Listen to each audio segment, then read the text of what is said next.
So give a minute. So our presenter Mahesh is really a great coach and a great friend.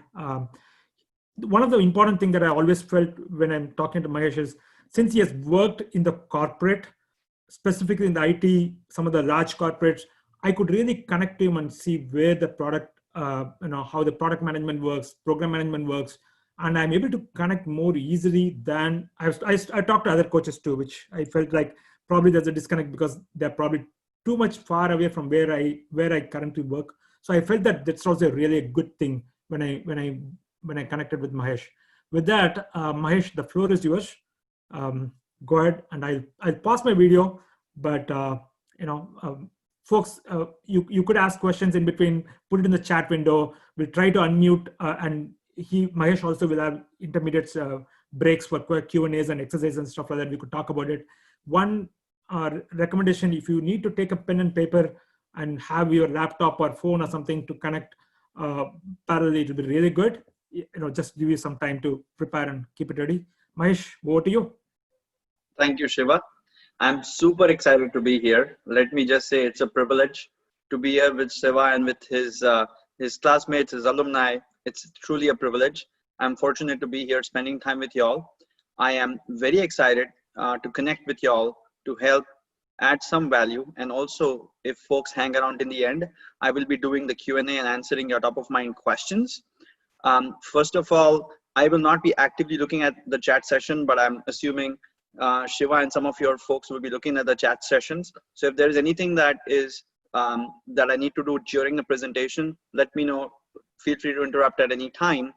And when we open the floor for Q&A, that's the time I'll actively look at the chat window, and I'll be more than happy to look at questions and directly answer. So my request is we all focus. If you haven't already, take a minute to try to join from your desktop or laptop or Mac, because this will benefit you. We will be doing an exercise, so it'll get even more easier when you're on one of your machines. Like I said, there is Q&A in the end, and also if you hang around till the end, there is bonus that you will receive. And that's also to make sure we all are engaged, we are focused. So let's put your devices away, put our devices away, turn it off, turn it away, tune in. And I'm wanting to make sure that when we connect right now, we are learning together, and I would love to answer the questions that you have as we work on these together. So welcome, VRT alumni. And what we will be doing is, there is an introduction of mine, short introduction. What are some of the traits of successful leaders post-COVID-19 era? How is leadership built? Leadership and professional branding. We'll think about or talk about case studies. There is also an exercise that I talked about. All right, so let's jump right in. About me, I was born and raised in Bombay, India. That's where I did all of my education. And right now I live in the San Francisco Bay Area, California, which is also called Silicon Valley. I have 2 kids. I love traveling around the world. I wanted to say a business, but no, I really love traveling around with my family. And then I love coaching and mentoring and helping professionals and leaders grow. I also love to grow businesses and bring around an impact through those businesses, impacting customers, benefiting users, and also social impact through giving, through doing the right things from a product perspective, business perspective, giving your time, giving your money, giving your hope. So my role model today and every day is Bill Gates. That's whom I learned from, and I love it. Mahesh, yes. Sorry to interrupt. Can you go into slideshow mode? Absolutely. Thank you. I will do that, and then I cannot see the Zoom thing, FYI, but because I'll be fully focused on the slideshow. Okay. I will take care of the chat window, not a problem. Yeah, great. So all good. Audio, video is good. Can you see the full screen?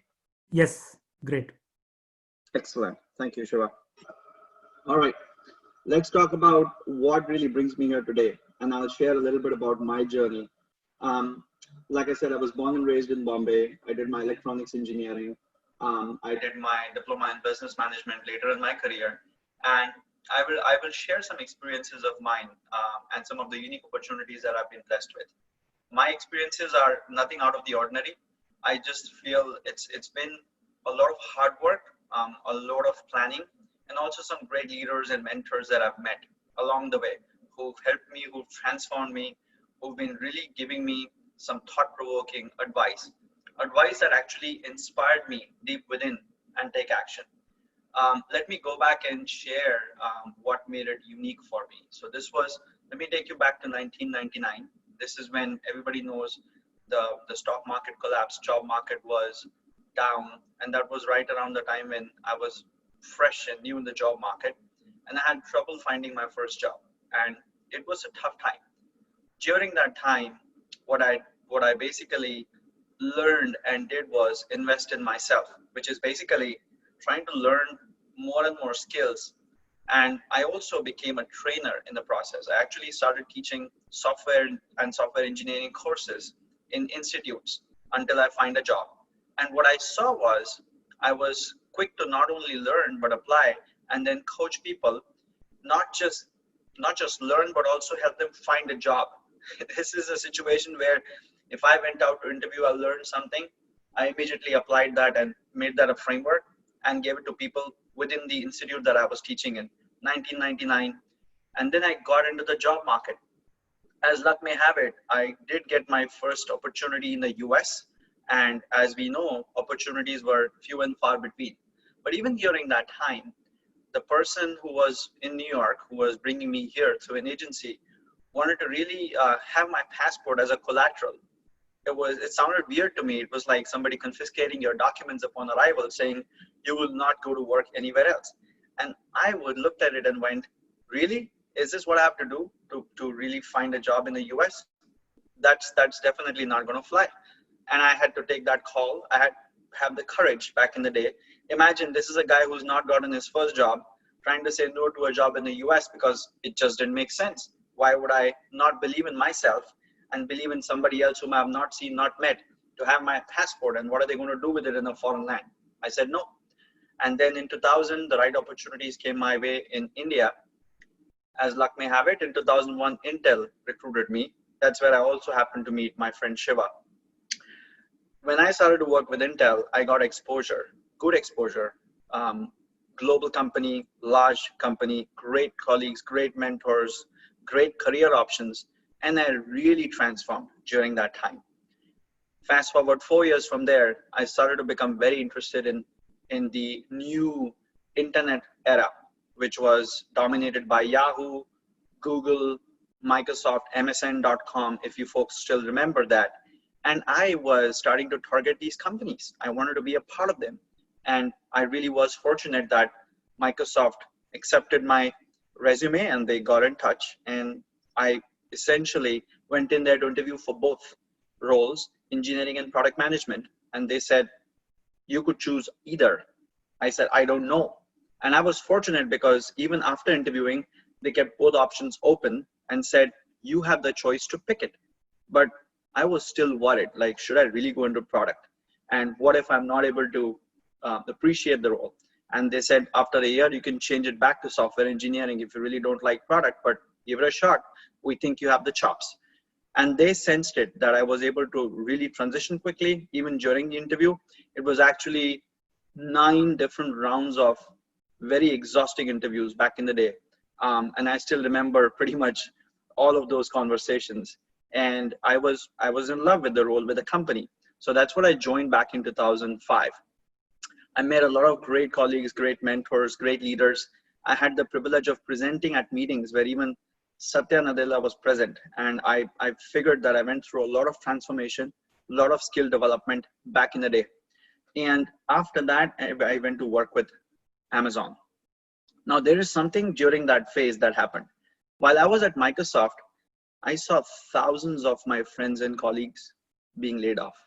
It was a tough time. This was January of 2009. Microsoft laid off 5,000 people. Now, some of these were friends of mine. Some of these were colleagues who got impacted, current colleagues, former colleagues. And looking at them, it was a very, very depressing situation. It was scary. And I was reminded of what I saw in 1999. People around me getting affected, no jobs.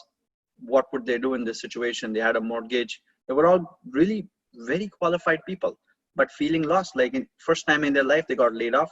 First time they had no insurance, and having a job at Microsoft really was a big deal. It still is. And now overnight, if you're told you're going to get laid off first thing in the year, what are you going to do? So I had to really help some of those people out. I had to teach them the skills to interview. This is me helping them over the weekends. This is me helping them think ahead. I had to teach them confidence. I had to teach them interviewing. I had to remind them to believe in themselves.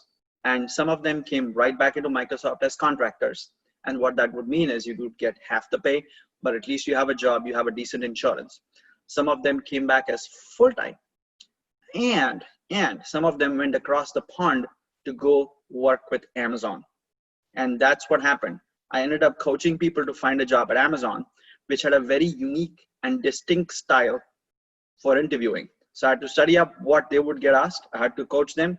I had to give them the confidence. And they came right back to me saying, voila, I have the job and I'm going to be independent again. I'm going to be excited and I'm going to learn new skills. And I really was excited about it. Fast forward a few years from there, I myself was referred by my own mentor at Amazon. And I'm grateful that he did, because I learned a lot of skills along the way while at Amazon. That journey also was very exciting for me, because it was like an MBA in a few months kind of a thing. You have to, as soon as you come on board, you got to learn the 1-pager, the 6-pager, Amazon 14 leadership principles. You really have to be high performance. So all along, I picked up a lot of business thinking, product management, and also how do you accelerate execution when you are an engineering leader. A lot of that started to happen, and I figured that this was transformation on steroids. I wasn't quite prepared for that kind of rapid transformation, but it was happening. It was clearly visible in me and in how I was thinking and how I was acting. And then I was inspired. I was really thinking that I had all the chops to come into Silicon Valley. So fast forward, I come from Seattle and I come to the Bay Area here, Silicon Valley. I launched my own startups. So we were 5 like-minded founders who launched our startup, and I had my own company for 3 years. During that time, I did continue to coach and mentor people, and I did continue to run my startup. We launched the product in 80 countries. We started to also generate revenues, and it was a decent amount of success. Fast forward, after that I went to work with Intuit. Intuit is a leading software provider for small businesses, and also for the United States and Canada. They are the ones who provide TurboTax. That's a software people use here to automatically file their taxes. So it's a large multi-billion-dollar corporation. That's where I got a chance to work. And I had already started to use a lot of the Intuit products while I was in my startup, including QuickBooks Online. So that was a journey that continued to teach me, how do you build and scale a business? How do you launch products? How do you invest in technology for tomorrow?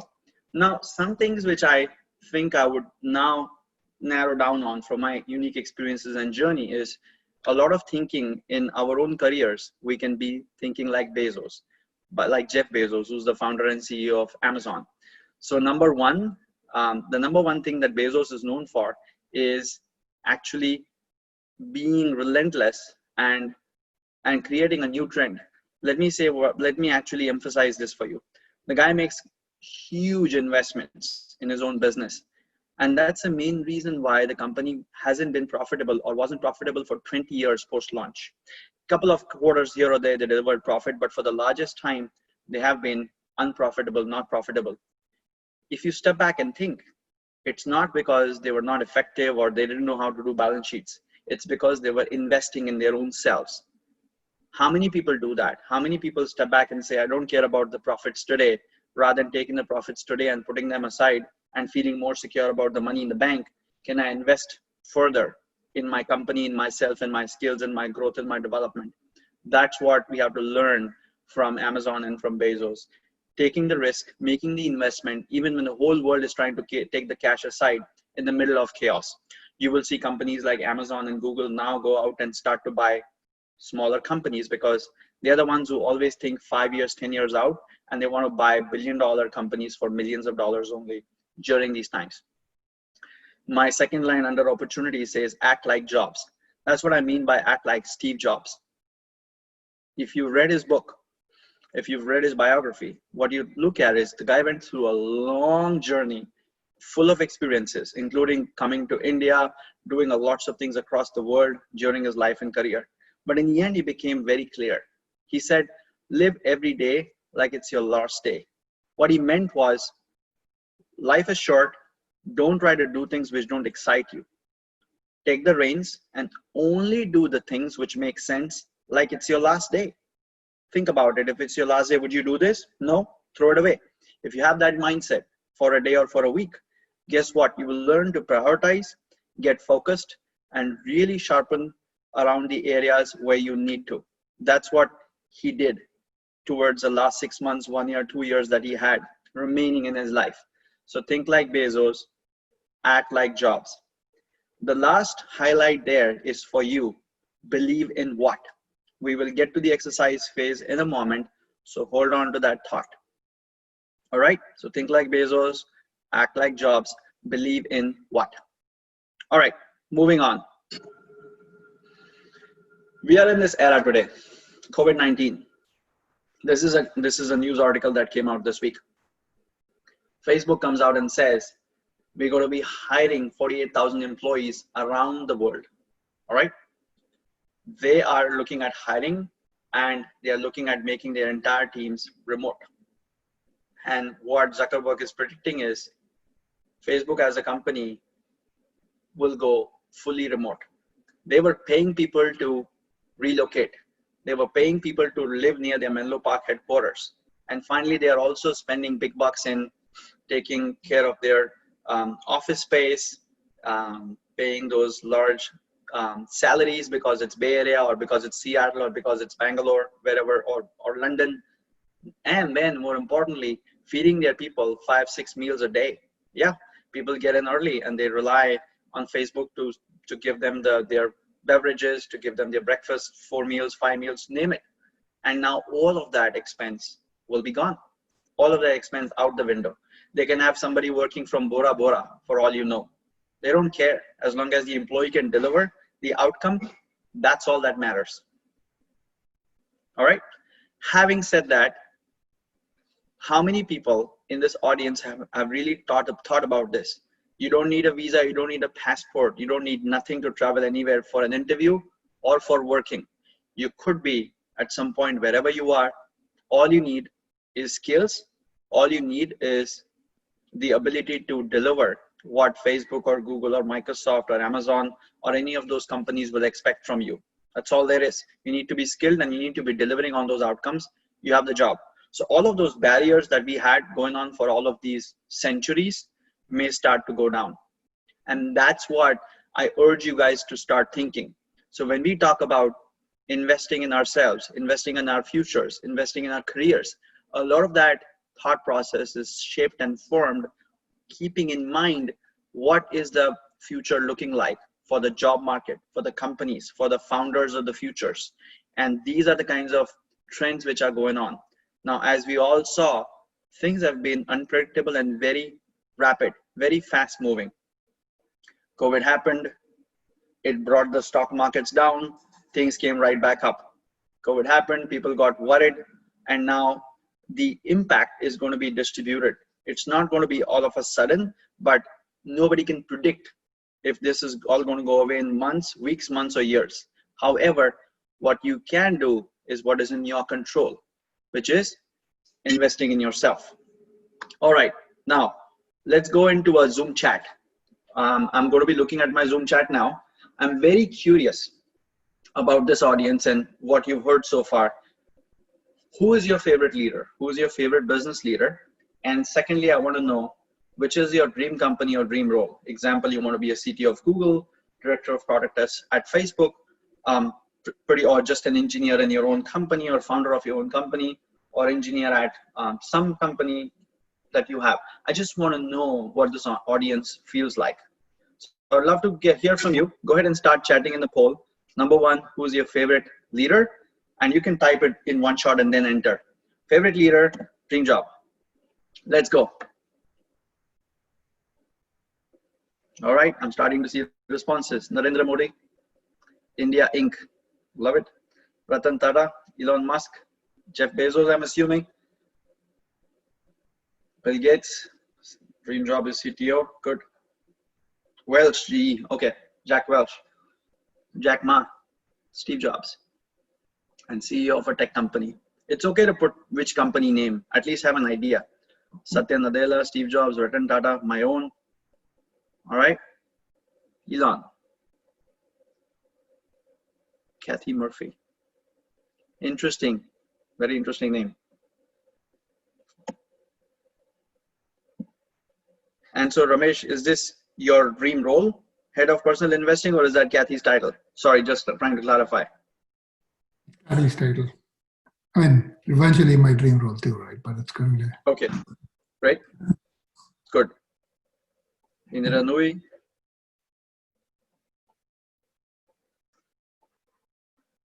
Keep it coming. Sadhguru. And then found your own company. Okay, good. Political advisor, being my own boss. That's good, but always have an idea what kind of company you want to find. Bill Gates, yes. Work for a major IT company remotely while on vacation. Love it. Yes, yes, you could be on an island. As long as you have connectivity there, you could be chugging away. Good. Keep that answer for the exercise. Muthu. Sundar Pichai.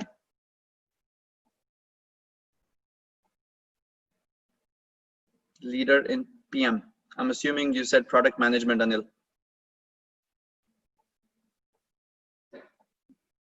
All right, good. Good, Bill Gates. Phil Knight. Good answers. Thank you. This is good. This is good. I'm good to hear. Okay, let's go back to a slide share, full screen mode, slideshow mode. Let's see. Traits of a successful leader. Let's talk about this now. These are the three things that I have observed, I've seen in people who've grown in ranks, who've gathered a lot of respect. And success is something that is not easy. We all know that, but also be aware that these are the skills that are not built overnight. Okay, so let's start with the first one, courage. Courage is essentially the courage to look at something, look at even failure, look at what's going on around you and do something about it. Courage does not mean just go do some things which sound like bravery. It's also looking at failures and going, that's why I failed, or that's why I am not having the answer today. It's about just admitting and also doing something about it. Courage is also something which is the opposite of fear. So if you're fearful of something, first become aware, then go solve it. That'll give you courage. I've seen a lot of courageous leaders who will basically go in there and own their mistakes or own their problems. In today's day of social media, CEOs get tagged first, and in the event that their staff has not told them about something, the CEO gets tagged and he or she may get embarrassed.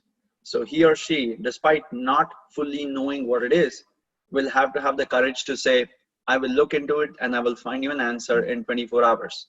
Or go to the board and say, I was caught unaware, but I'll fix it. I'll fix the problem and I will fix the communication gap. And he or she will then have to work with his or her team to say what went wrong. And this is not a blame game, but let's try to fix what happened.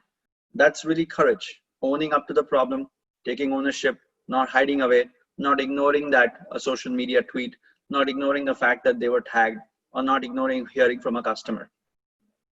Discipline. Discipline is something which is hard to come by. We are all living in a world where we are surrounded with so many distractions, so many alternative options to do the same things. What happens is during this course, we forget that we need to repeatedly go back to the things to achieve the outcome. And sometimes this may be very boring, okay? But that's what it is. If you have a goal, you got to keep going back to the goal every day, sometimes several times a day, to remind yourself to stay on track on that goal. That goal that you have may be a month, maybe a quarter, or maybe a year away, maybe 3 years away. But you have to have the discipline to keep going back to it. And when you try to become a leader in an organization, that whole discipline becomes even more important, because it's not just about eating your food on time or showing up to meetings on time. Now this gets into a whole different level of discipline. What this really becomes is, are you disciplined enough to read the decks that you have in your mailbox ahead of the meeting? Are you disciplined enough to provide feedback to people before or in time so that they can then apply what is expected of them? Are you disciplined enough to make notes of your people's performance in the moment so that you don't surprise them at the time of their annual or quarterly reviews? Are you disciplined enough to read your own financial reports before you go ask those 10 questions to the CFO or to his staff? Those little things matter, and it's not something which can be taught. It has to be taught and then practiced and then done consistently. That's when the discipline kicks in. Again, this is not about doing the small things. It starts with the small things, but it gets down to the big, bold things. And that's what happens when you are talking about discipline at scale. Third thing is humility. Now, some people might think humility is the opposite of courage. Let me tell you what that means. Some people think if I'm humble, if I'm too kind, if I'm too connected with my people, I might come across as weak or not courageous. That's not true. Humility or being humble is actually inspired by your self-confidence first. Inside themselves, those leaders or those human beings are confident, and they know what they are made of. They don't need the world to tell them. And that's when they have the humility. They are humble enough to accept if they did something wrong. As an example, there's a famous quote out there, and there is a famous leader who asked these questions. When was the last time? And I would also encourage you guys to think, when was the last time you admitted you did not know something? And when was the last time you admitted you were wrong? So take a note, take some time after the session, think about it. And remember, those things don't make you weak. If you admit, or if you become vulnerable to the people whom you trust and who are in your circle or who are helping you or who are surrounding you, you do not become vulnerable. They are not going to come around and attack you or hurt you in any way. In fact, when they know that you're working on this, they will come in and help you. They will be like, wow, I didn't know you were working on this. Let me show you what I'm working on. Maybe we can partner up. When leaders create their goals, they cannot hide it from others. As an example, somebody may have a goal that I want to have 10,000 social media followers so that when I launch my product as a CMO of an organization, the right people are looking at my products and taking it to the right media. And somebody else might say, 10,000? Really? That's not even going to move the needle for you. You got to be looking at millions now. So how about we have a goal for 1 million by end of 2020? Now somebody else looked at it and said, that's too small. And next also said, you have to have a sense of timeline. And immediately that feedback will make this person better. And down the road, this opens up the floor for this person to have another conversation saying, let me tell you where I am and what's happening. And maybe you have a point of view. So the more people you open up to, whether it is your weakness, whether it is an area that you want to work on or your goal, the better it is for you. And that's what leaders do all the time. That's why they go out, they share their goals, they share their objectives, and see how many people can come together to help them. Because no goal is easy. There is no guarantee they'll hit on all their goals, but they'll definitely get better, get smarter, get much better from where they were before in that process. So these are the 3 things I want you guys to remember. Traits of a successful leader. They're courageous. They have a lot of discipline, not about just the small things, but important things that not only affect them, but also their staff, their people, the people whom they work with. And lastly, they have a lot of humility to accept that they were wrong, to accept that there is a weakness, to accept that there is a blind spot. And if they're doing something about it, they will also share that. Leadership is something which is built. Nobody is born as a leader, in my opinion. Mahesh, I'm sorry to interrupt. There's one question. Can you explain a little bit more about discipline? Sure thing. Maybe some tips and tricks or something, Yes, absolutely. If you want to unmute, you could unmute and ask, Sure thing. So discipline is something which you have to think about as something which will be a framework for you to go back and actually implement it. So let's talk about some specific tips and tricks. You have a goal, you have a career goal, you have a goal to, somebody said they want to become a CTO of a company. You have to have a goal written down as a first step. When you write that goal down, what that does is it reminds you. A written word is much better for the human brain to consume and act on rather than just some thought. And a written word every day is even more powerful. So the discipline of actually sitting down and writing your goal every single morning or evening or whatever the time of the day is much better. Can you do that as a first step? That's an example. And the biggest tip I would give you is that number one, write the goal daily. Number two, break the goal down into what is it that you will do on a monthly and then on a weekly basis. Number three, hold yourself accountable or find somebody who will hold you accountable. So those are the three specific tips. And given the interest in this topic, what I will do is that when I do send you guys the bonus in the email, I will include a specific artifact, which is somewhat of a framework, which will help you think about it and start to apply some of the things that I just talked about. Okay? Good question there. Thank you. All right. Leadership is built.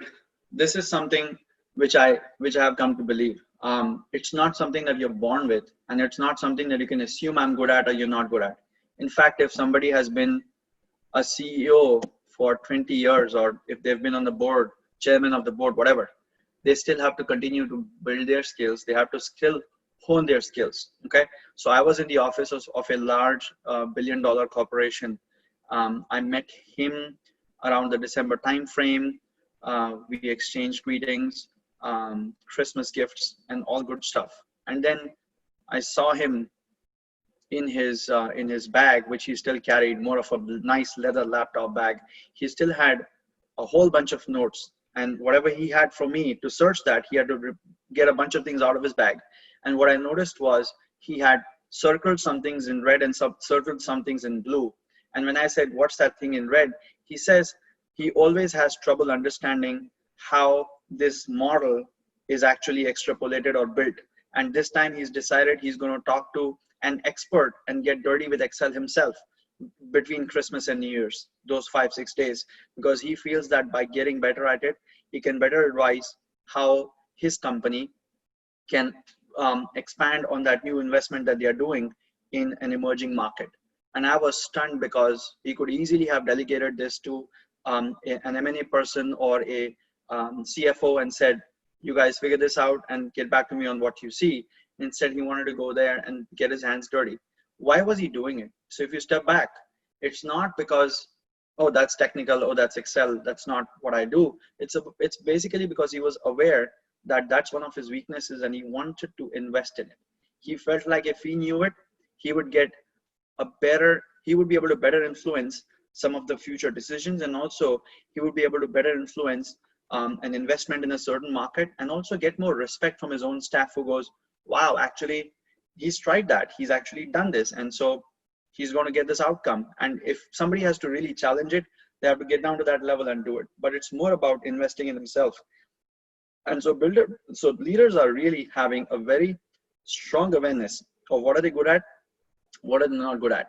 Now, the one thing to keep in mind is they also sometimes make those choices to say, I'm going to double down on my strengths.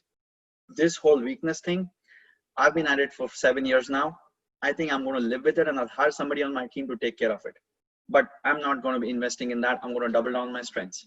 And sometimes their weakness is so bad, it's hurting their staff. They go, this year, my number one focus is this weakness will be behind me. It's been my blind spot for years now, but I'm going to take this up and I'm going to nail this, and I'm going to hire the best coaches, best mentors.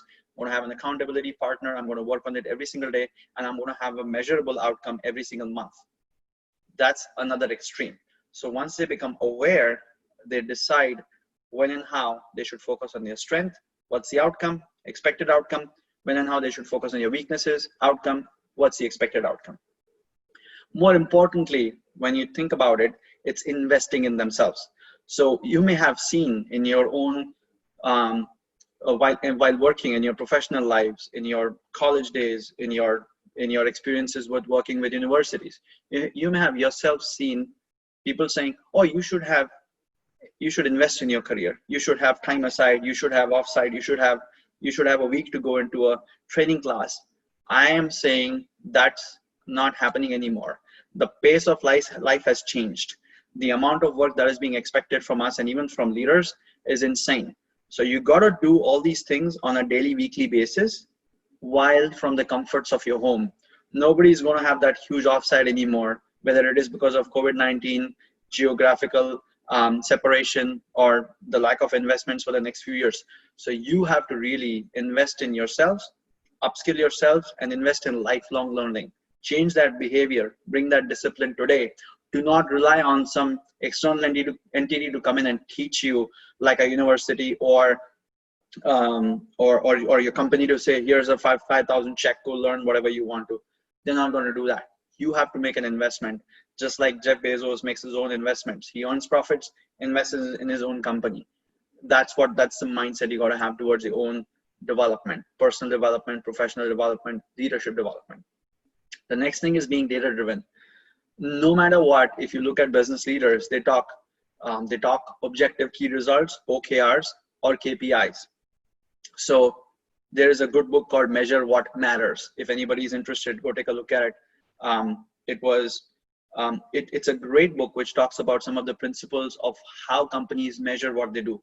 Now, ironically, I came across this term way back when I was at Intel, who actually was one of the first pioneers to come up with OKRs and start to implement it.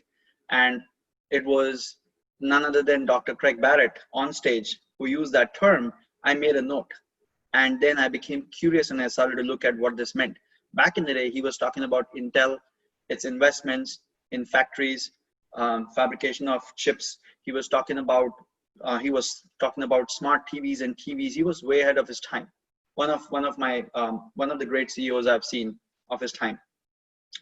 When that happened, I made note, and then I figured going forward, Google started to use OKRs, Uber uses OKRs, and so you should make a note that some of these companies say OKRs, others call it KPIs or key performance indicators, like Microsoft calls it KPIs, Amazon calls it success measures. All right.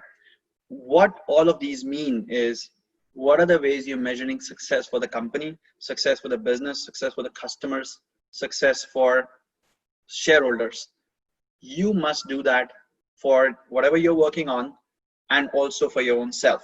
As an example, if you're working on a product, you got to find out what is the NPS score looking like. Now, let's do an engagement check here. Can you guys type what does NPS stand for? And can you guys also type what does CSAT, C-S-A-T stand for? Let's do a check on the poll.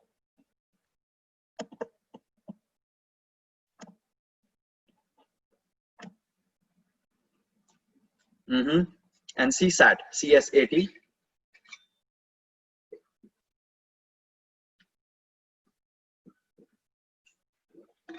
What does KPI stand for?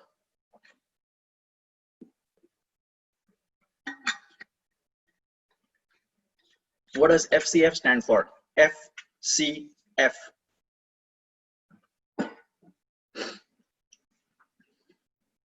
FCF stand for.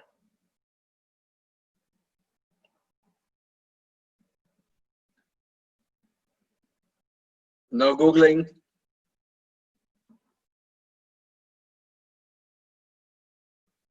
Satish, yes, you're the first one to get it. Good. So that's where it was Amazon's own way, or let me say Jeff Bezos' own way, to use a lot of the funds that he got through one business and put it in the other. Way back, okay? I'm talking 10 years ago when Prime was not a thing.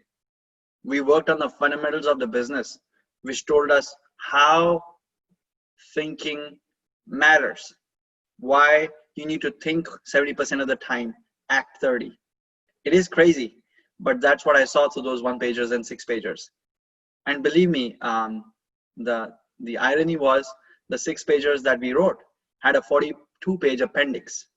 It was a ton of thinking in those documents, and you would get critiqued for that. You would get critiqued big time, not only for the 6 pages, but also for the appendix, because all the data, the charts, the predictions, the projections, all of that had to be there.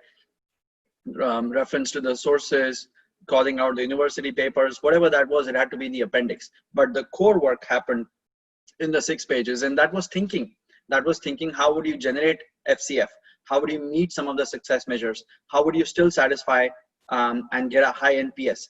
Trying to do all of that together seemed impossible.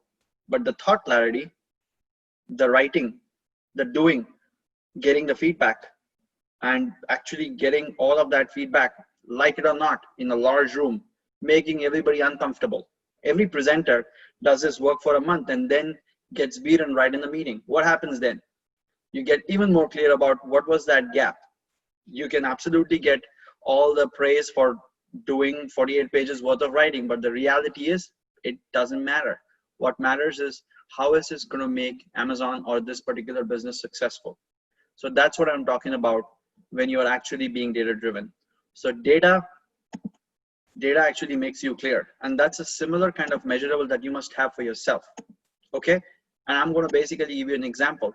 How much actually yes, that's a good question for you guys. Now tell me, what have you guys measured up against for your own self? Let me have that first before I give you my thing. All right, I want to hear on a personal level, if you had to measure yourself as a business or as an entity, what's the KPI that you use for yourself? I want to hear that, guys. Put that in the chat. Put that down below in the chat.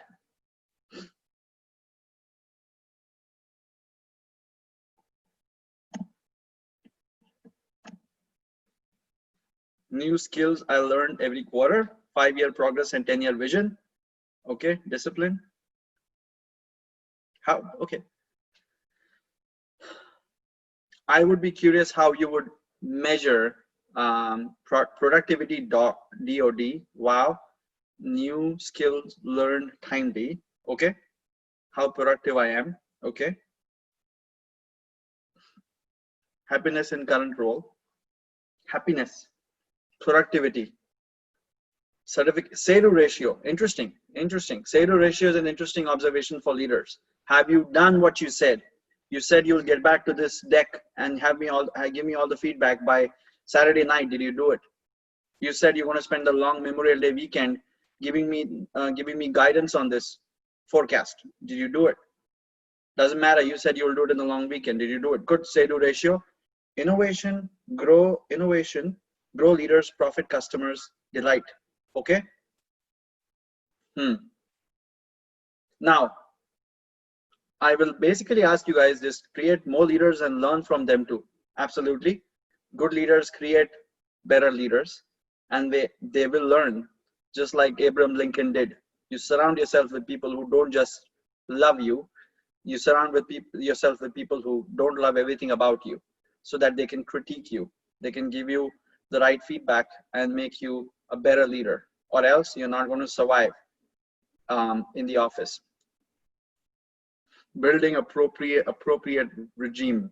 Look at the goal often and ask yourself, we are on track. Okay, good. Happiness index of my family. Good. That's another area of NPS survey. Love it, Satish.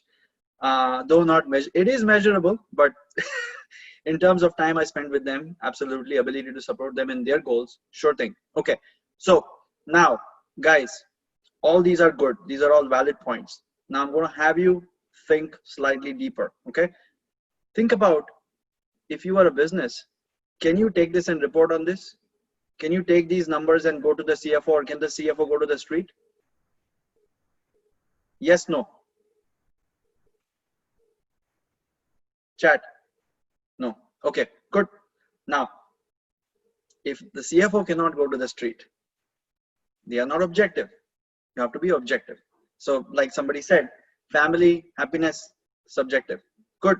Let that thing be subjective. But if you had to take a few things from your professional life and make it street worthy, build that credibility that you could take it to street, or take it to a mentor, or take it to a coach, or take it to your your dad or your wife or your former boss and say, this is what I delivered on, this is how I've grown, what would be that objective metric? Objective, report worthy metric. Weekly reports is the means. What would you put in the weekly report is what I'm looking for, Lokesh. Okay. Skills. Okay. Data points. Data points about what?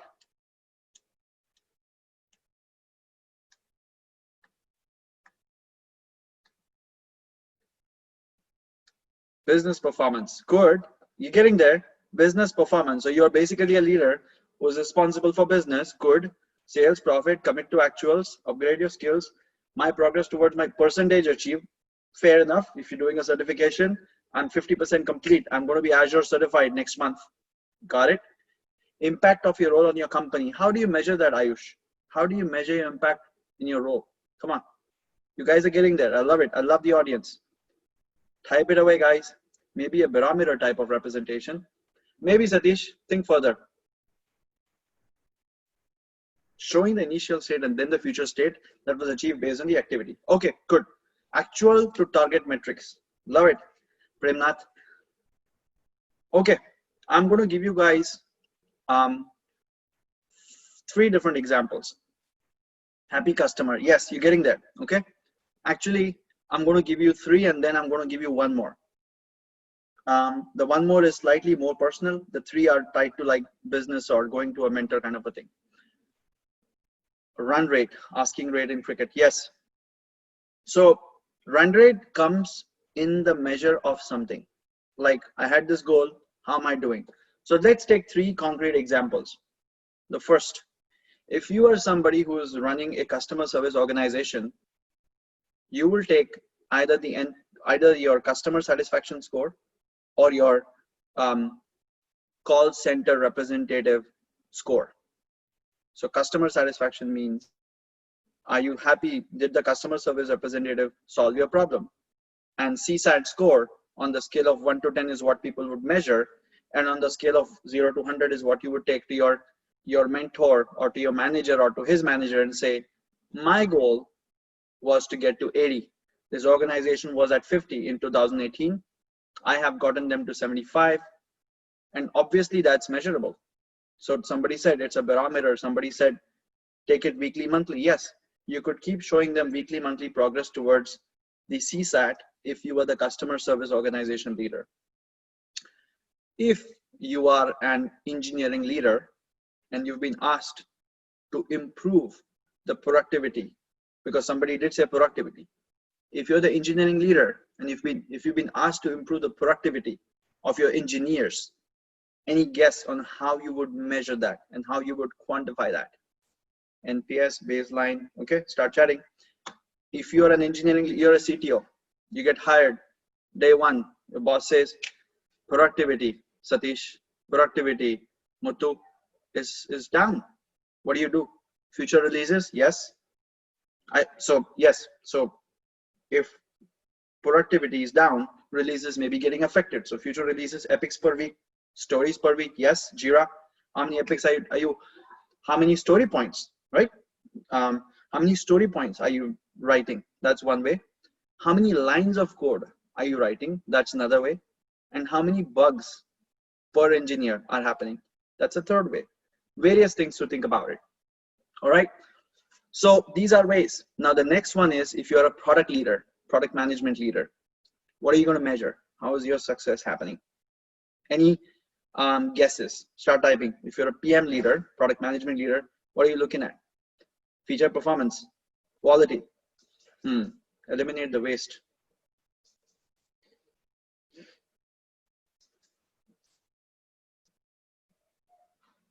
Market reach, revenue, profit. Keep going. KPI. Harman, which KPI? Measure against competition. How do you measure that, Anil? How do you measure against competition? What is that called? Product position. LTV, lifetime value. CSAT, customer satisfaction, differentiation, innovation. Good. Now, bear in mind, all of these are good. But if I had to basically tell my leaders to be successful, if chief product officer is working for me, I need to make him successful. So I'll give him 3. One is, somebody said market share. Yes, you're basically having 30% market share. I want us to be 50% by the end of the year, or 50% by end of next year.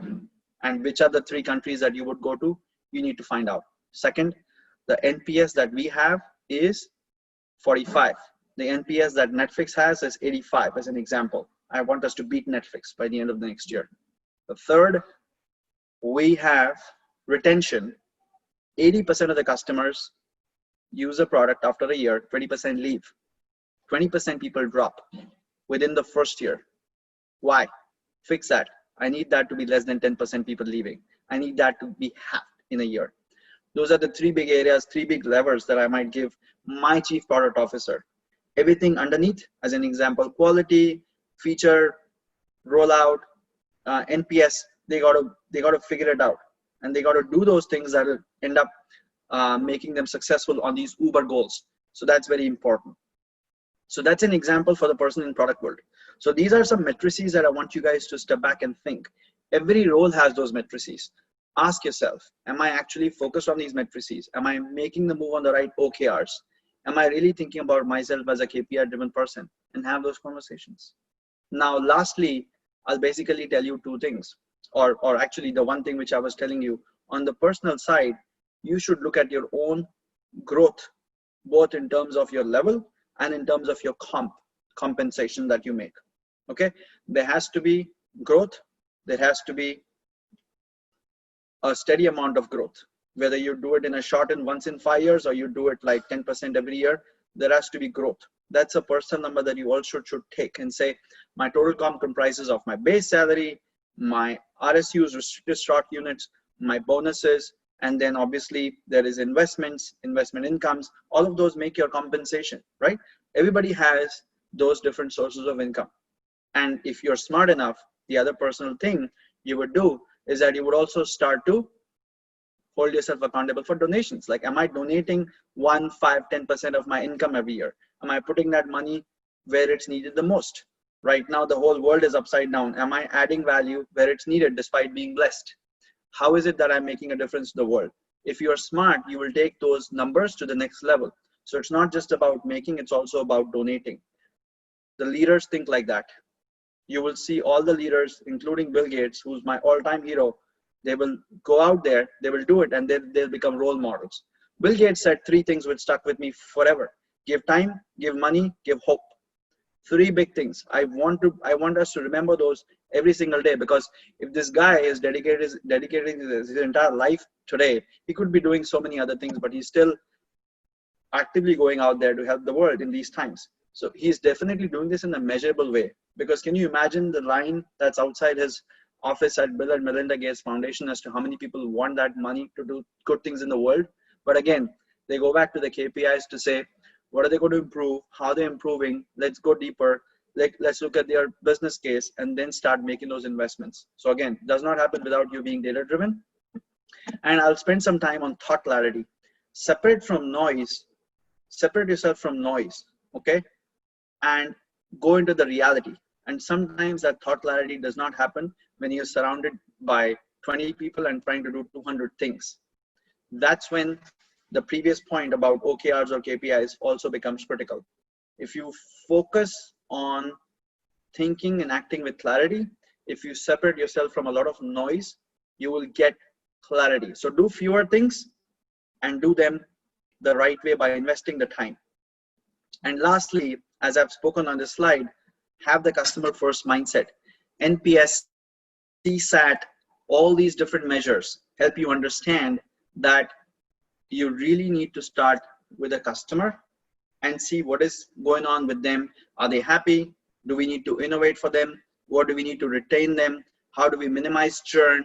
Again, if you bring data and you bring the customer first mindset, you will really help yourself stand out and start to demonstrate the qualities of a leader.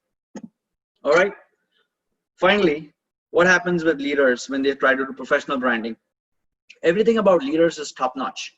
Their LinkedIn profile, people want to follow them. People want to see their pictures, what they've said, what they've written. People want to really look at what would he even say on his, he or she say on his or her resume. People want to look at their LinkedIn. People want to look at their elevator pitch. Like if I had 30 seconds with this guy in an elevator, a stranger asks the CEO, what do you do? You have to see them talk about it in 10 seconds. And your office might be on the second floor. All you get is 10 seconds. What would they say in those 10 seconds? And next, networking. How do they actually add value to their networks? How do they actually get value from their network? Who are the kind of people they would approach, and who are the people that they would surround themselves with? Because you are a function of the people that you surround yourself with. And leaders are really good at it. They are good at maintaining and keeping in touch, maintaining contacts with all the folks that are smart, who are important, who are helpful, who are adding value, who are genuine. Leaders are able to keep that level of networking going at all times. And then when you meet them, let's say if a leader is called for an interview for a new job, or if they are called by CNBC to talk to Wall Street about their financial performance, or if they are actually getting into a one-on-one, if you look at the interview and the meeting performance, it stands out. There's something that they do which is unique. You have to step back and think about what is it that you are doing or can do today to think and act like a leader, and not just think and act, but every single touch point that you have, whether it is your profile or if people Google you, what do they find? What are they knowing about you? As an example, do they think that they can just be impressed from what Satish has out there in 10 to 20 seconds, because that's how much they spend on getting to know you? Or will they reply to Arun's resume if Arun sends one? Do we know approximately how much is an average time that a resume gets? Put it in the chat. If somebody receives a resume, a hiring manager or recruiter receives my resume, how much time are they going to spend on an average to look at my resume? Let's start to enter something in chat and see what people have in their response. I'm very curious. Interesting.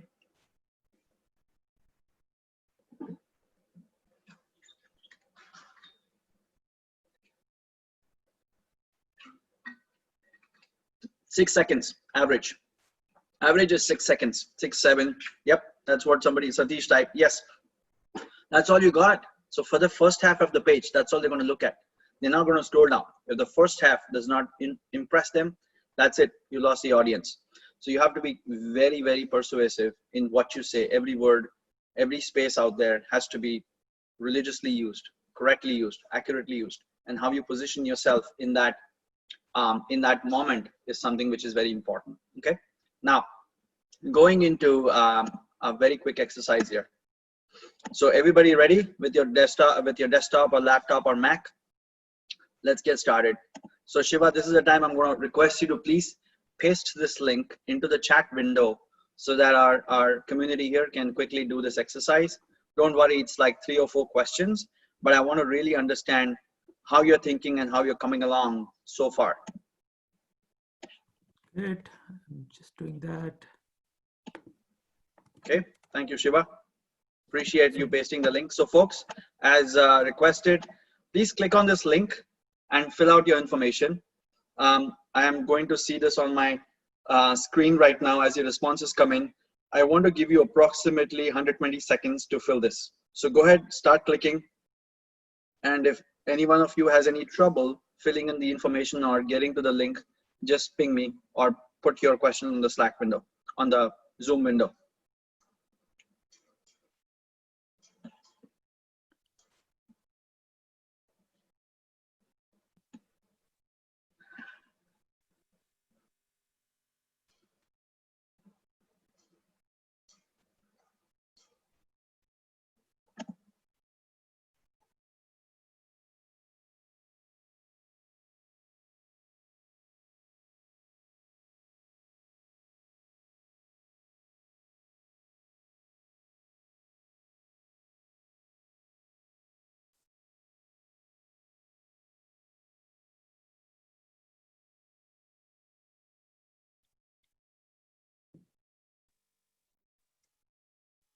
just in case if anyone needs to, your LinkedIn, if you go to your profile page, you will see how many people viewed your profile,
So is everybody able to fill the form? Okay, it's asking for personal LinkedIn data.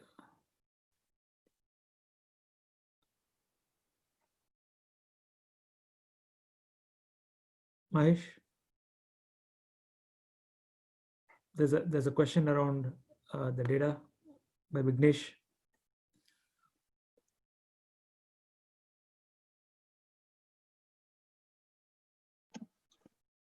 Sure thing. Can you explain the first exercise? Yes, I can explain the first exercise. I'm going to go back to that slide, my friends. Can you hear me okay? Yes, it's good. Okay, so I had mentioned here on this slide, opportunities. How do you open the doors to new opportunities? You have to think like Bezos, where he goes around investing at the times when the rest of the world is trying to fold. Act like Jobs, like this is your last day. Only do the things that really matter to you. Helps you prioritize. And then lastly, this is a question for you to fill whatever first comes to your mind. Believe in what? It can be a word, it can be a sentence, it could be a paragraph. Enter that in the form. Enter that in the form, the link that Shiva shared.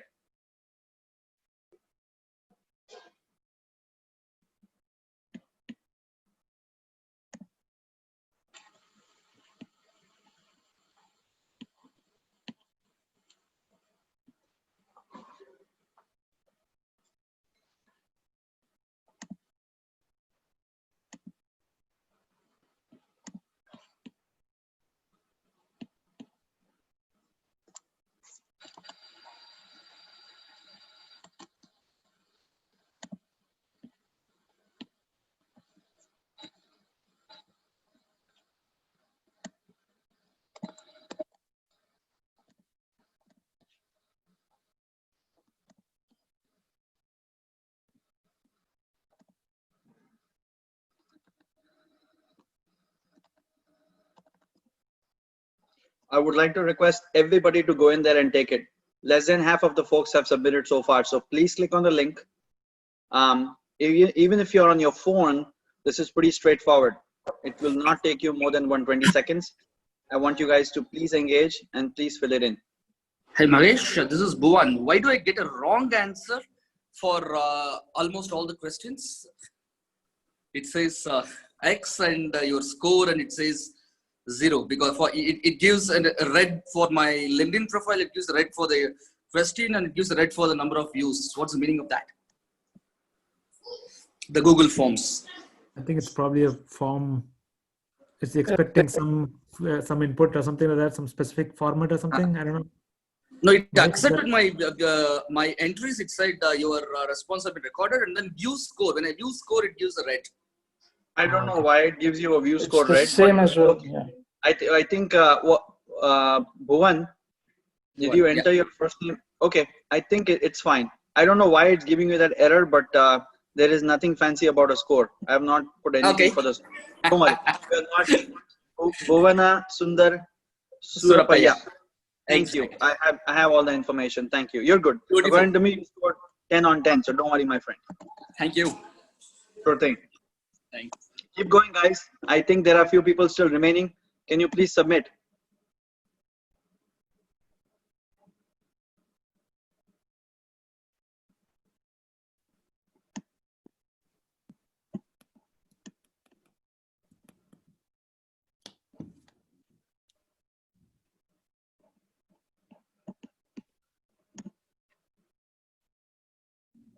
Okay, so one more thing. I don't see all the entries, so I'm going to keep going. I'm assuming that you guys would like to get the bonus, including the documents which I talked about. So if you do care about it, this is the only way I'm going to have your information. So please feel free to fill it. If you're distracted right now, or if you're having any problems with the link, just feel free to fill it after the webinar. It is okay. For the ones who've already filled, I'm going to respect their time, and I'm going to continue to move into the next section. I think there are still, okay, interesting. There's still some people filling in actively. Okay, I'm going to give them 60 seconds if it's okay. I'm going to let them finish it because I don't want you to miss out on what I'm going to send for you guys to follow up with a framework and make effective use of our time.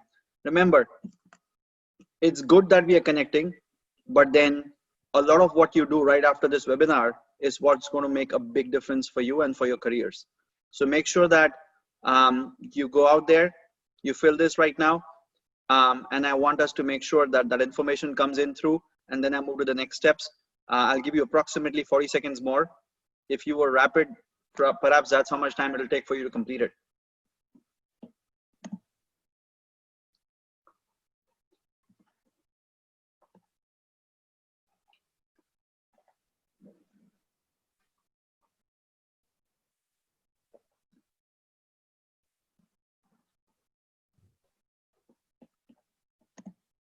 I'm seeing some interesting questions come up, so I'm going to do my best to answer this today.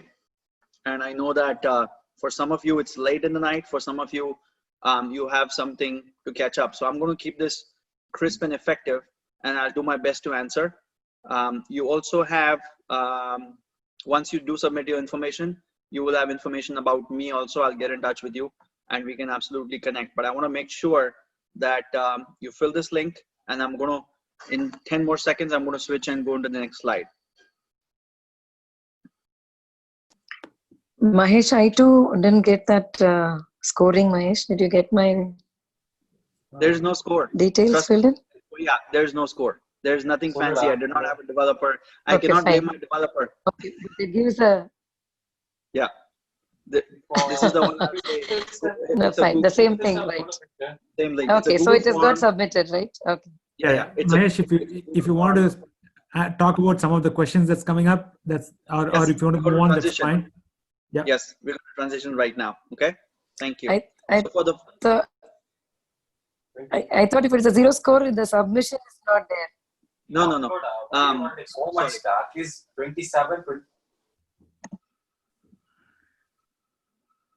Yeah, the score is not at all an issue. It gets submitted, it gets done, I think. So it's not an issue. Scoring is not an issue right now. Don't worry about it. Yeah.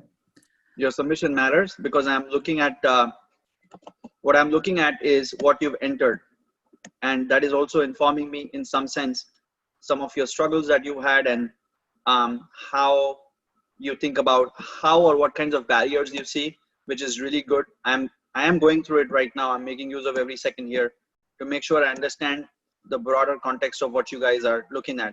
We've had everything that you folks have submitted, going from focusing and upskilling to taking responsibility to open up and more disciplined to conflict management, learn tech side of building products. This is awesome. You guys are really a brilliant audience. And as I move into the next section, one last reminder, you will not hear from me or get the bonuses if you've not submitted. So be sure as we go into the FAQ section, if you haven't already, go ahead and please click on that link that Shiva shared and complete the form. All right, let's go back to the deck and let's get started.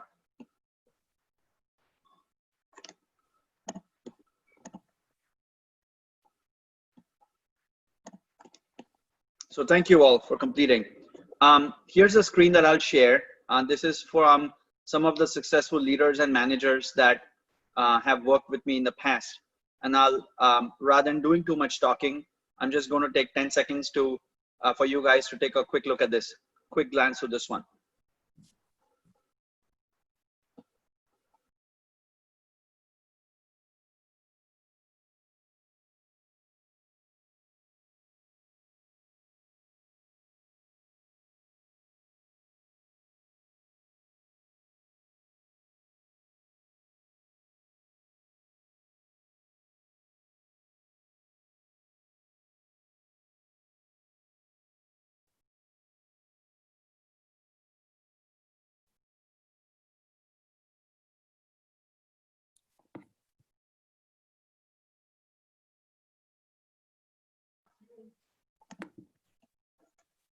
All right, moving on.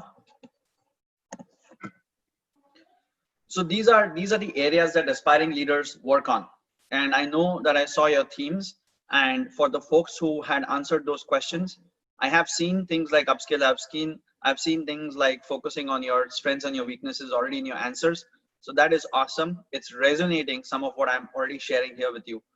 I actually started helping people with their life and careers 15 years ago, and I didn't realize what I was doing until many of them came back months and years later as to how that had changed their lives.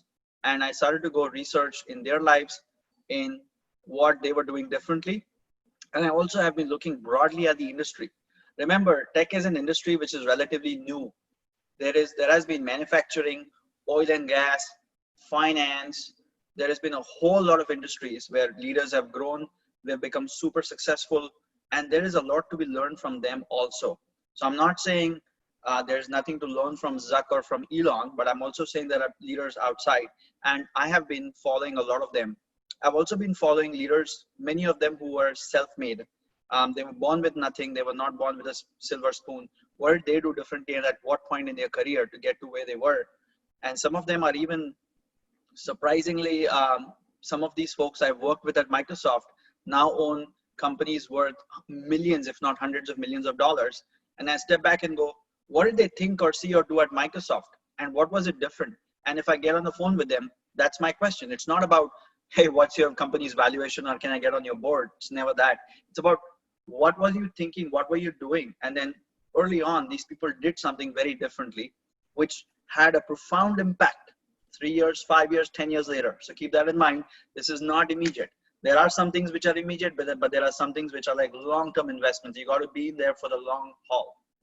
So career planning, within that you have high impact career planning, focusing on what your strengths and or your weaknesses are. And first of all, knowing what those are. Your goals and your future job clarity. What is it that you really want to do? What is it that you're good at? Your resume template and getting feedback to make it high impact. Remember, we talked about the 6 seconds that we have.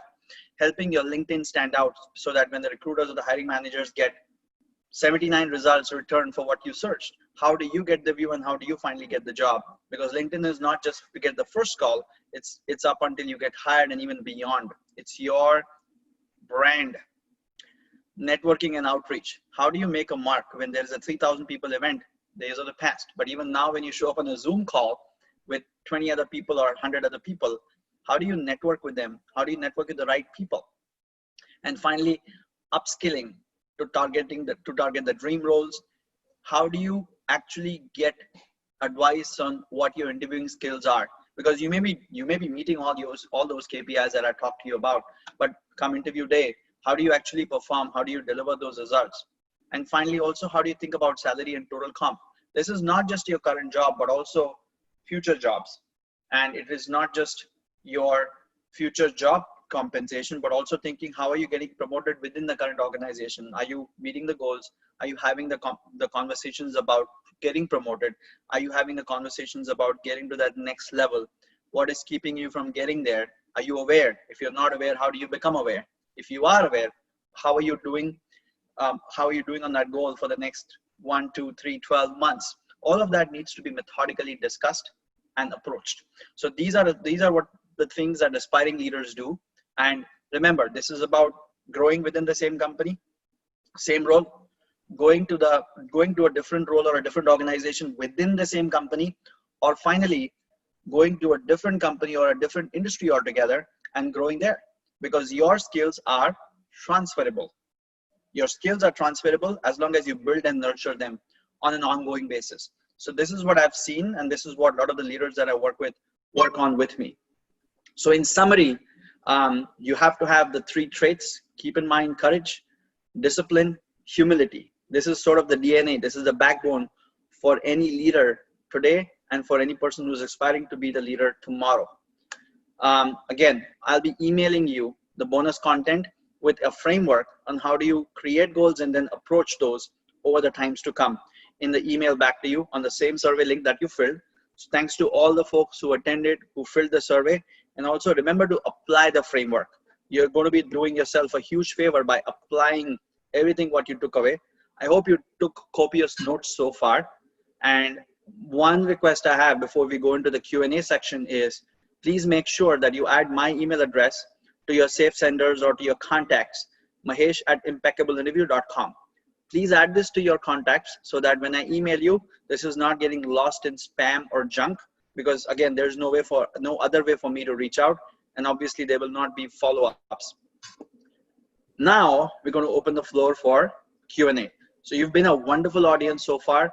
Your engagement is impressive. I'm really proud of how you're alert, how you're listening, how you're responding. And I'm confident you guys will go on to do amazing things. What I want to do is take this time now to answer some of your top of mind questions. All right. So I'm going to be looking at the chat window, but Shiva, if you feel you've seen some of those coming, send them my way. Yes, I want to make sure I want to make sure I at least spend the next 30 minutes answering what comes up. Okay. So first question, can you talk some impediments and how you overcame that? Impediments and how I overcame them. So let's talk about impediments in the light of corporate America or corporate world, right? There are different types of impediments that happen, but why don't the audience give me on the chat what is an example of an impediment that you would like to talk? Because there are so many. Success or growth does not happen. So I want to hear. And guys, if you are sending me a LinkedIn invite, please mention reference VIT session and today's date, because I do get a ton of invitations. I want to make sure I accept yours, keeping in mind that we've met through this. So Mahesh, as we get some more information on the impediments, there's a next question. Can you give some tips for networking? What should be the frequency, method, or type of people to network? So any thoughts? Good. So the frequency and the method are all what you do in terms of what is your purpose. So networking is always a two-way street. What is it that you can give or add value before you say, what can I receive? You have a higher chance of actually having good value from somebody's network if you have something to add as value. If you are going to seek something, then just be humble. And in today's day and age, I would say don't beat around the bush. Reach out to people with exactly what you want from them, and you will get success. Because if they know this is what you're looking, not for your time, not for their attention, not to be on their podcast, not for their money, they'll give you exactly what you want. So don't dance around the point, and also ask, in return, I'm happy to help you in any way I can, or in return, what can I do for you? They might say, I don't need anything from you, but thanks for asking. That actually shows that you're good at heart, you're helpful, but you're not just all about seeking or getting information and then about giving back or doing something. And some people might say, don't do anything for me, but do it for this company, this person, this organization, because that's other people's way of saying somebody will get benefited with this if I'm giving my time or focus here. And that's a good technique to do. And also, don't just blanket reach out to people.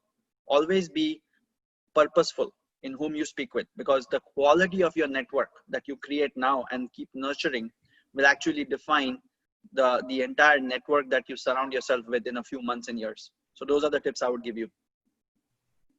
Awesome. The next question is, can you share your experience about your transition from software developer to product manager?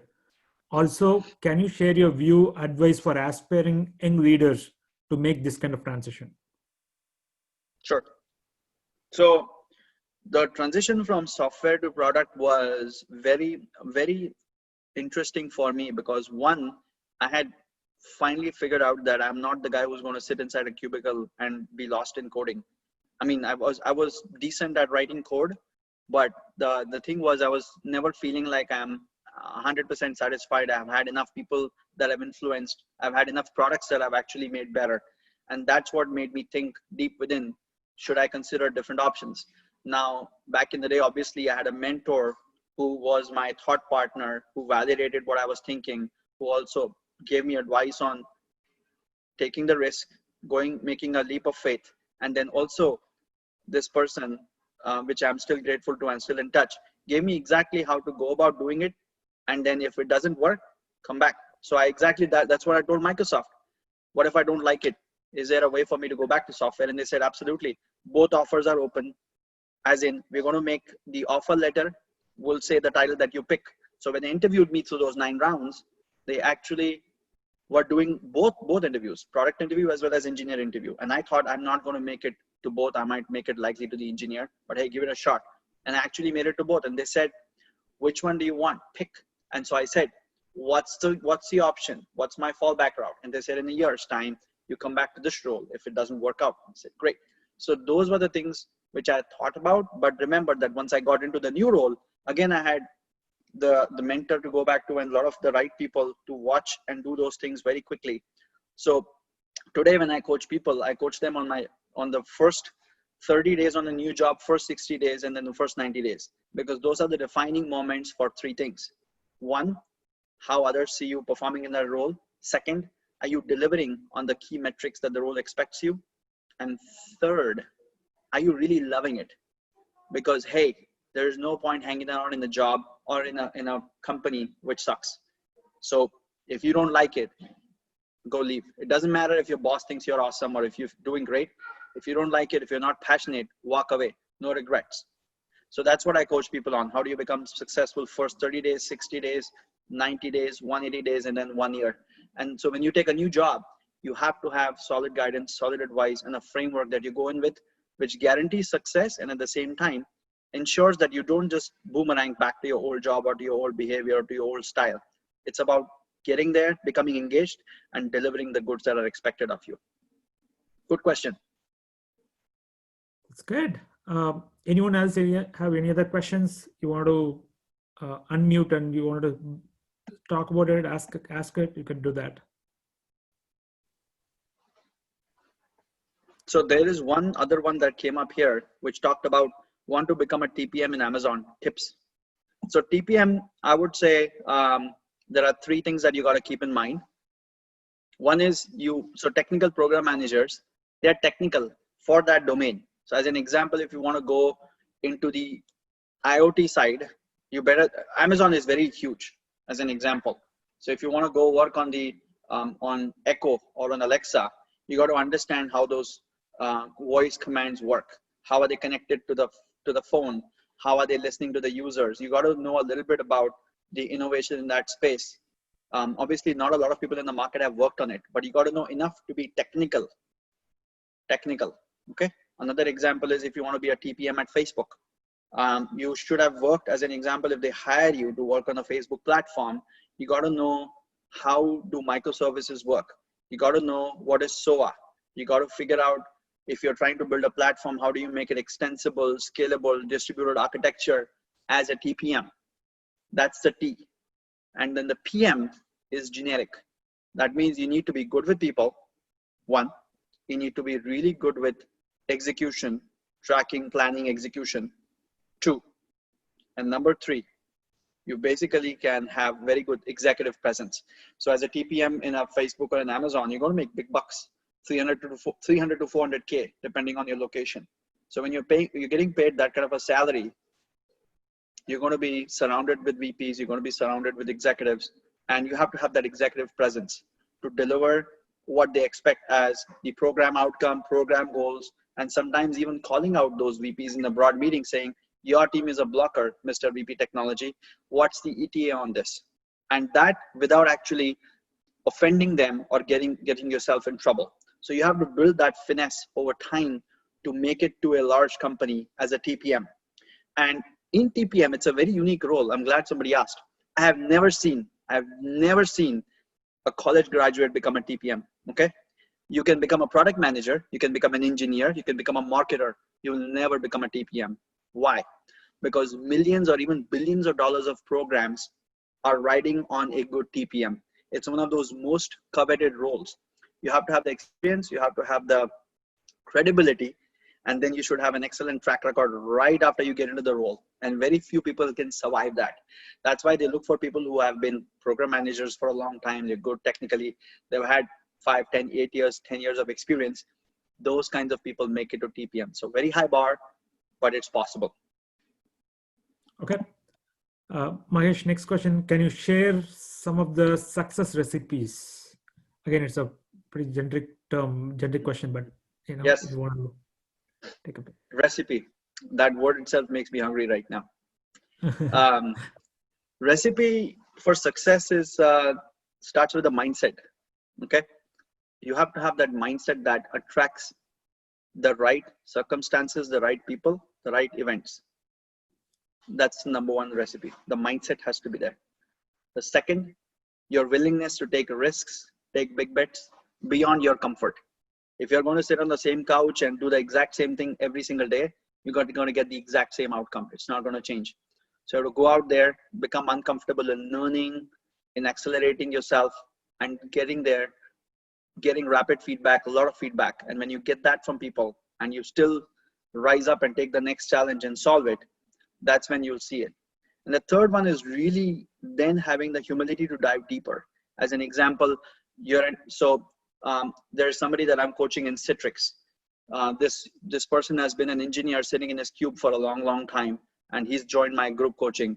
So when this individual comes, he's actually taking on the challenge of becoming a TPM. So we've been through a journey where we said, let's understand other areas, let's understand other domains, and then let's also now think about the questions that you will get and how will you position yourself to answer these questions, especially in areas where you have no experience for.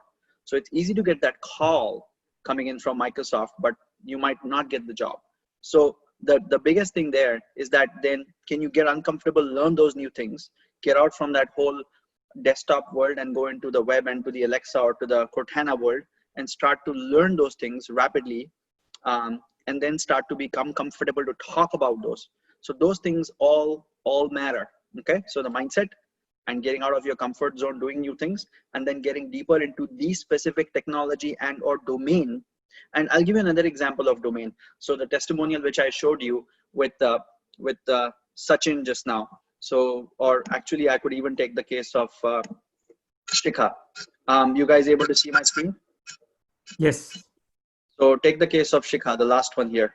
So Shikha actually, she was working, as she says here in her testimonial, she was with Western Digital for 7 years and she was ready. She was done. She was frustrated. She didn't want to be there. Everybody around her in the company was getting laid off. She was praying to get laid off. She was praying to get the severance, but she didn't for the longest time. So finally, she came into my program, and what we did was we transformed her skills from being a hardware person to her passion, which was to become a data person, and then to her dream, which was to join one of the FANG companies. And so we worked relentlessly on that goal, whereby she went through the transformation of going deeper into her data skills, getting dirty with really understanding what is it that a large company would expect. How would she narrate her story? How would she make it relevant for them? How would she tell them that she can even survive beyond the interview? Building that confidence, going through those multiple rounds of building her brand, getting hands-on, building her story, practicing the mock interviews, getting the advice on the comp, and then doing it in a way where she could basically stand out from the competition, because each of these jobs that she was applying for had 200 applicants, had 15 other competitors who are going through the same loop, and one offer. So being able to get down to that is what she did. And that's an example I would give you of another person who did those things which I told you about. Okay. Mahesh, next question. I know there are a bunch of questions. Maybe we're already at 1:05 right now in Eastern time. Let's look at does age factor matter is a question. Age factor. When you say each factor, No, age. I'm sorry, age factor. Yep. Oh, no. It's age is just a number. You see Kent over here, Kent? Mm-hmm. I will not disclose his age, but he had the same question. Nope, we basically went right in, focused on what he wanted to do at that point, and he did phenomenal based on what he wanted to do. Age is just a number, guys. It's if anybody tells you anything which is making you feel like this is going to restrict my options, discard it. Don't believe in it. Age, gender. In today's world, location. Remember, you are living in the post-COVID-19 world. Location does not matter. I could be living anywhere in the world and working for Facebook in Menlo Park, and Facebook will pay for me to come once in 3 months for that offsite. Yes, I could be living anywhere in the world and working for my own startup. I could be living anywhere in the world and teaching a course to Stanford. location, age, gender do not have any place in your books if you want to be successful. Not today and not 20 years from now. All right. Okay. Next question. How do you define leader or aspiring leader in a corporate world? How do you define a leader? Anybody who is ambitious, anybody who feels like growth is yet to come, and anybody who's coachable. Okay. Leadership does not happen. You're not born saying I'm a leader on your face. You have to be coachable. That means if somebody comes in and critiques you and calls you out in places where you've been bullshitting around, or if you've been slacking, or if you've not been delivering on the goals or promises, then, and if you can take that feedback, you can turn it around and do it consistently. Don't just do it when you're told. Like I'll give you an example.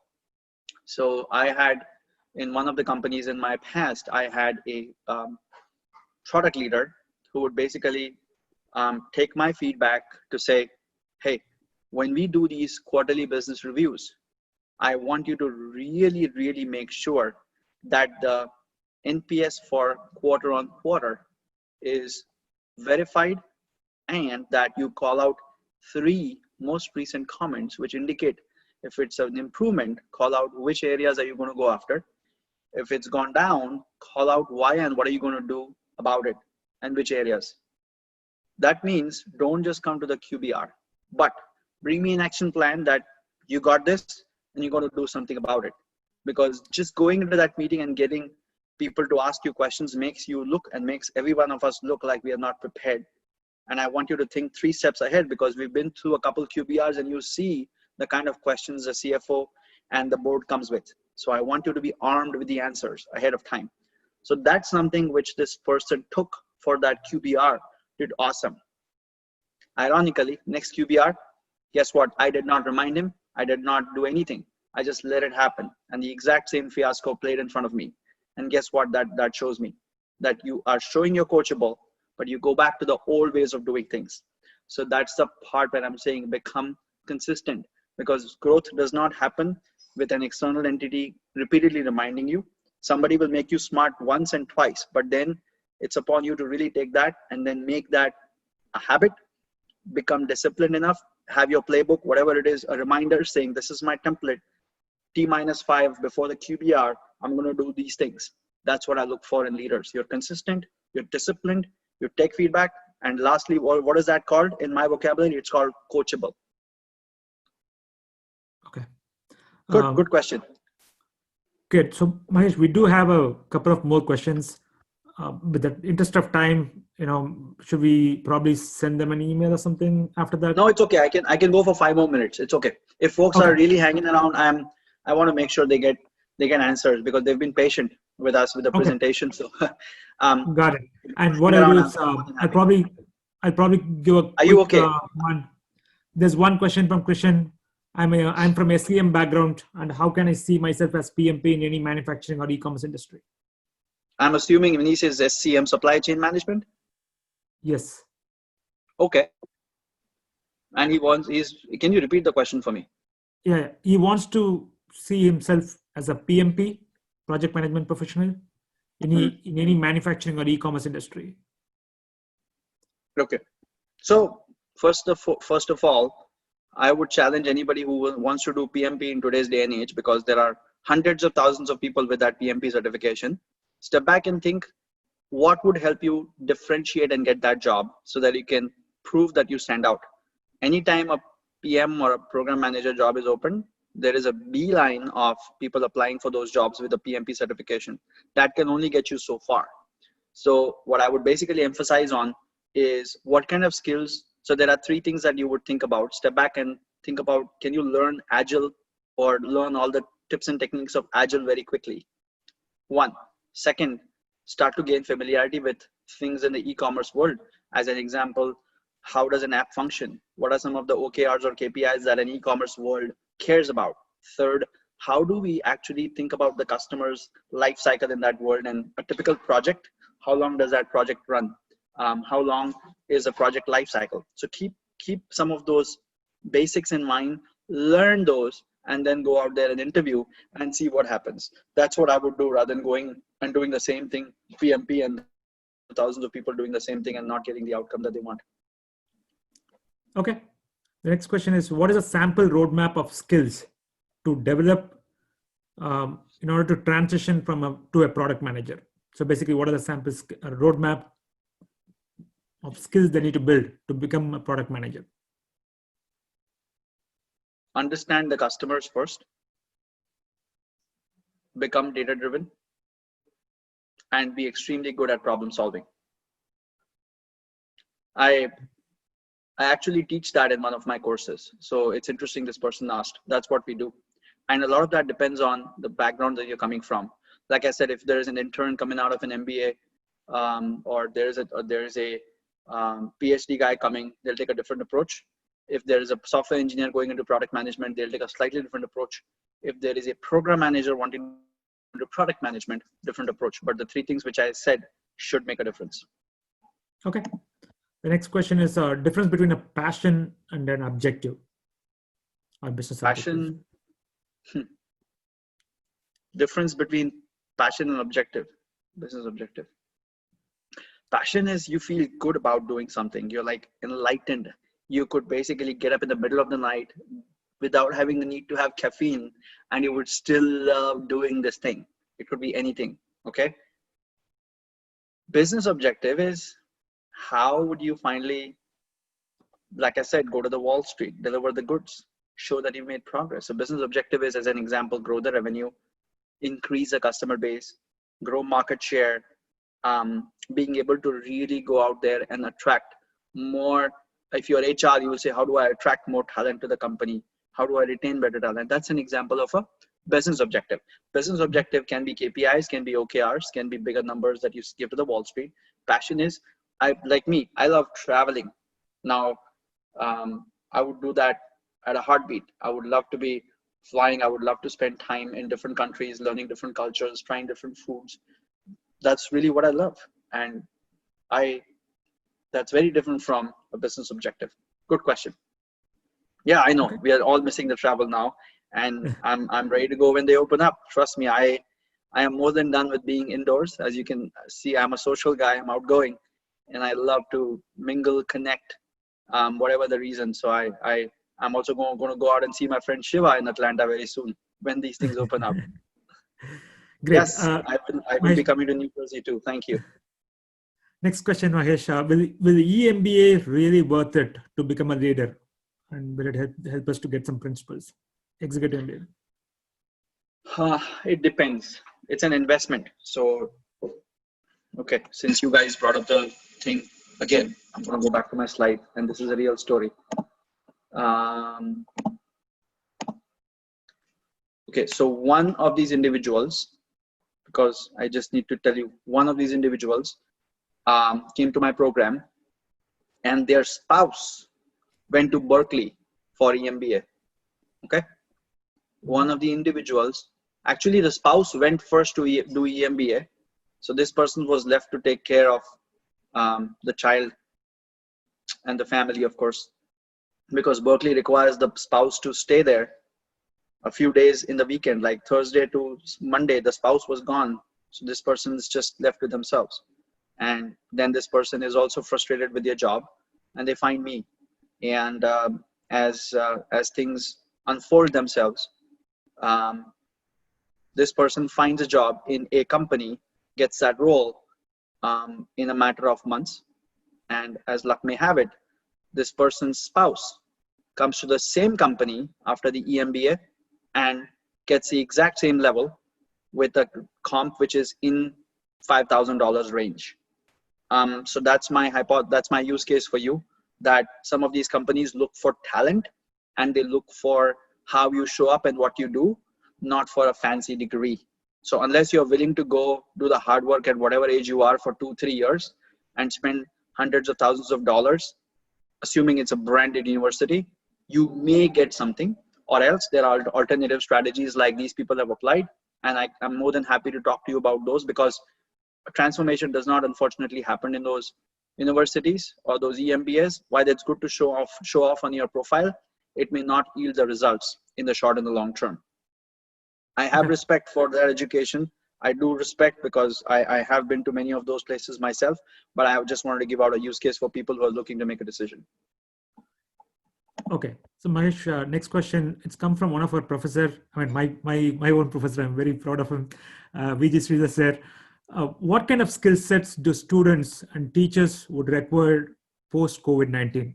This is for teachers and students. Good. For teachers and for students whom I have a high regard, because my grandma was a teacher, my mom was a teacher, I get a lot of my teaching skills for them.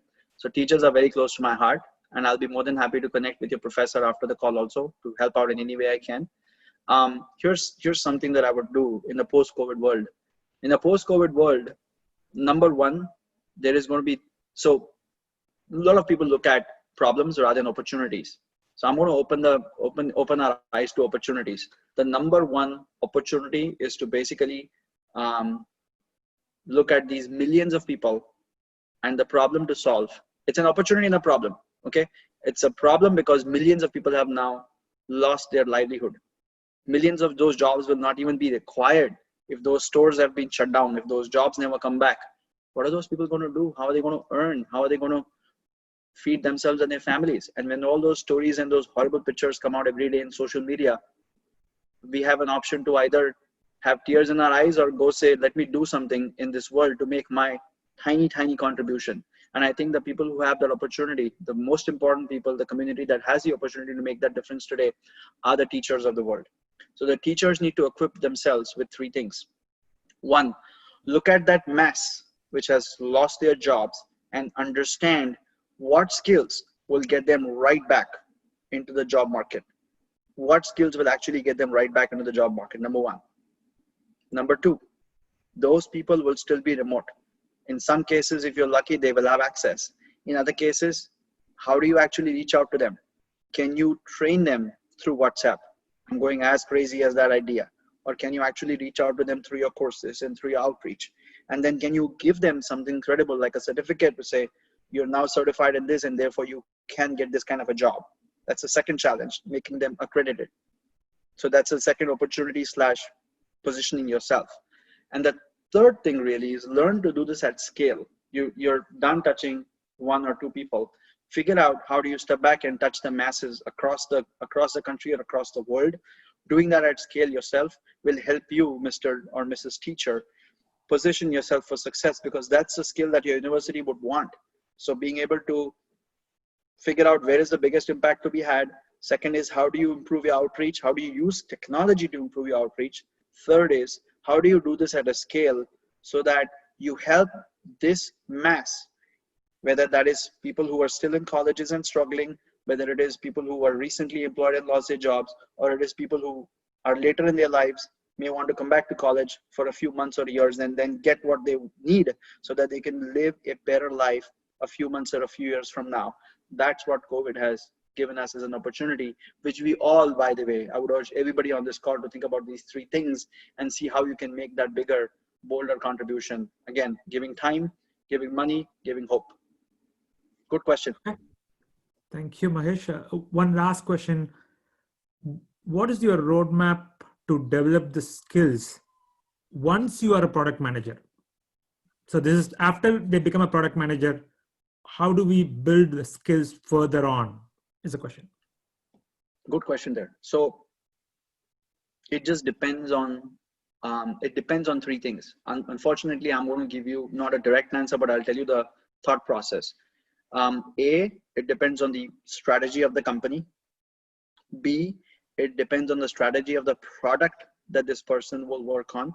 And C, it depends on this individual and what his or her strengths are and where will they be most successful.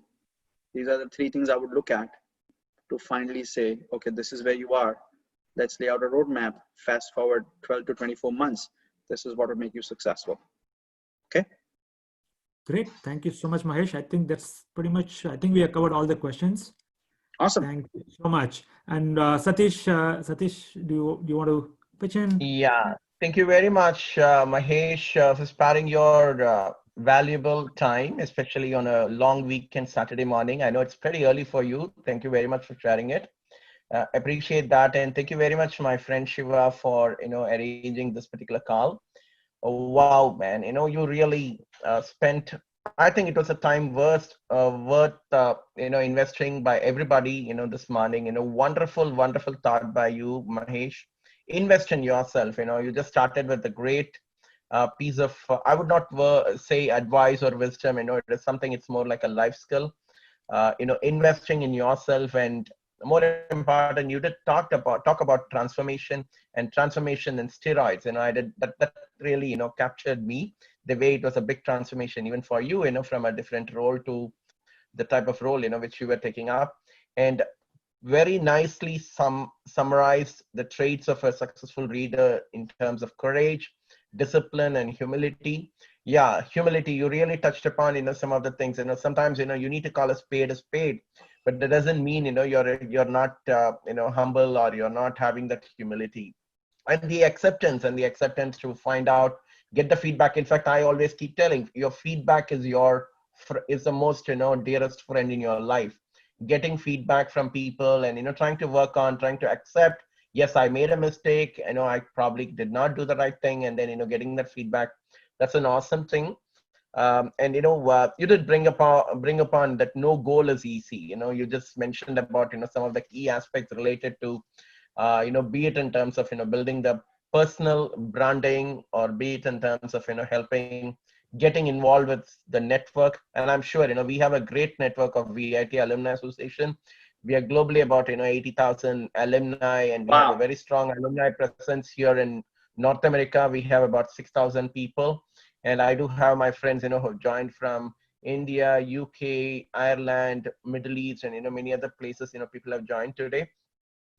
You really touched upon some of the key aspects related to being top notch, be it in terms of our LinkedIn profile, or in the way we are having our elevator pitch. If I just get the 30 seconds to talk to somebody, and more than anything, I think this is the right time to invest in ourselves, do the right things. You were talking a lot about Steve Jobs and some, Bill Gates and others. Obviously, we need to know what are the right things which we have to do, and also know what are the things we should not do at this point of time. Even that is equally important. You did mention about some of the aspiring leaders, the way they were working on the career planning, professional branding, and the interview and compensation. The three pillars in which you are supporting. Simply awesome. Great to see some of those testimonies. Mahesh. Really appreciating the impact you're creating in the lives of so many people. Appreciate that. Continue to do that. God bless you with a lot more opportunities to create that positive impact. Continue to do that. You did touch upon in one of the answer about the right mindset. At the end of the day, it's all about the mindset. Okay, so, and probably for the benefit of my friends who have all joined from different parts of the world, if you have not taken that initiative to invest on yourself, I think this is the right time to invest on yourself.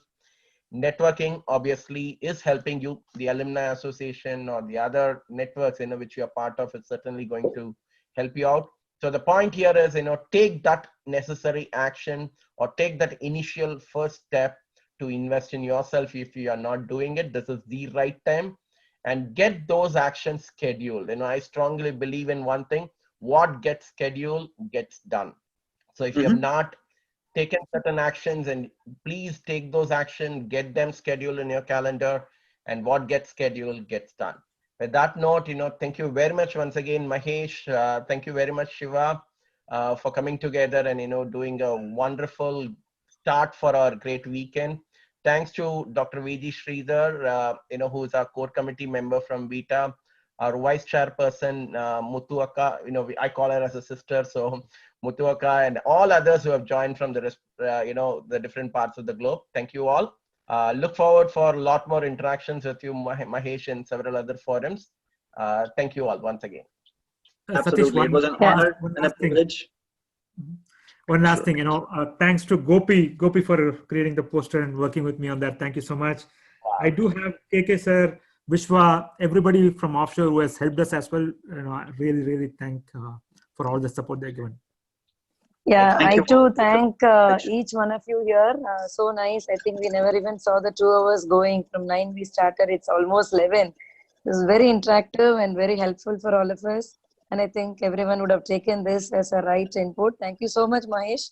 So interactive. And Satish, as always, he's been so supportive for VIT in all aspects. Thank you so much, Satish. And Shiva and Gopi and all others who have been part of this for the Vita organization. Thanks all and have a great weekend. Bye-bye. Thanks a lot. Bye-bye. Thank you so much Stay safe, Bye, stay healthy. everyone. Thank you. for having me, and thank you for the opportunity. Thanks all. You're welcome, Mahesh. Thank you.